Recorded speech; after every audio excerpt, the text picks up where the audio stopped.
We're good. All right, guys, so this is going to be Tony and Erica's system that we're looking at. We currently have a 70,000 BTU furnace with a 3-ton fan on this guy and about a 3 to 3.5 coil up top with R22.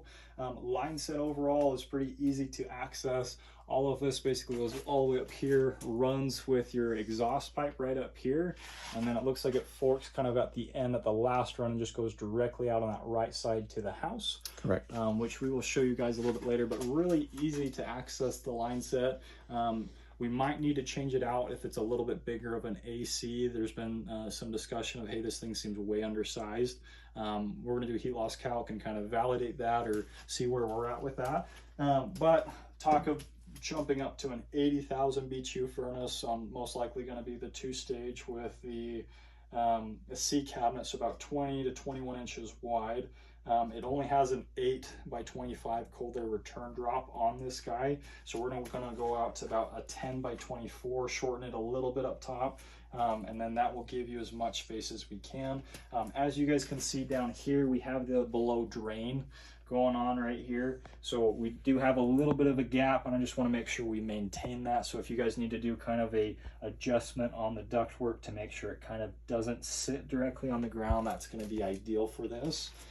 You also have the 3/4 inch line drain lines on the air conditioner, as well as the furnace going straight to the drain line. And we want to do one of those easy access clean outs that'll kind of show what's all actually going on in here, so we can actually help maintain the system, so that way it'll last a long time for him. You have your regular gas shut off and everything right here, coming in from hard pipe to flex back into hard pipe to the gas valve. Looks like the regular disconnect is just right here, probably a main breaker as well that we'll look at, kind of the breaker panel, but that's going to be that. So going into about a 21 inch is kind of what we're thinking, a 80,000 with a 4-ton fan on this guy. You have about 5 feet from the bottom to the top of this guy, 60 inches of clearance, and then it does a bit of a transition, right, or a high efficient takeoff on this guy coming up to here. This should be perfect, and I believe this is about 21, if not a little bit less, a little bit more. Yeah, about 22 on the duct. So that should actually be perfect. And if you guys actually want to take right here, cut across right there and come straight down with it, that might be the easiest way to access it.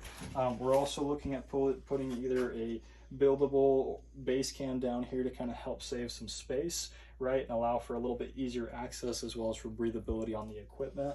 And then we can put in, it's got a 16 by 25 by 1 filter access right here. We'll probably change that to the 20 by 25 on those 4-ton units like we normally do. So either put that in right here, or if there is enough room, you can build in a 1-inch filter rack and access on this left side. We've talked about potentially doing our Pristine Air electrostatic, but I'm going to leave that up to them when they choose or decide on their system. Other thing we've talked about is a humidification system for their family. Overall, we're looking to take from this water softener access right here, put in a T, right, put in a little access shut off, and you also, I'm gonna have you come a little bit closer, Tony, just to show them where this power's at. So you guys have power right here that's hooked up to the softener. That'll kind of help lay everything out. And then you have plenty of room on here. This is an 8 by 25 coming all the way down. You can do the bypass model once we build it out a little bit more. And then it should be about a 14 by 14. It'll probably come out to about here, but that way we can access it and it's not going to be in the way. And then we can do the bypass and do a little 4-inch round and hook it up to the main supply run overall. So it'll bypass a lot of the humidification from the cold air to the supply side. But overall, it's kind of everything that we're looking at to do here. Anything else? Or good? I think that sounds good. That'll be it. Sweet.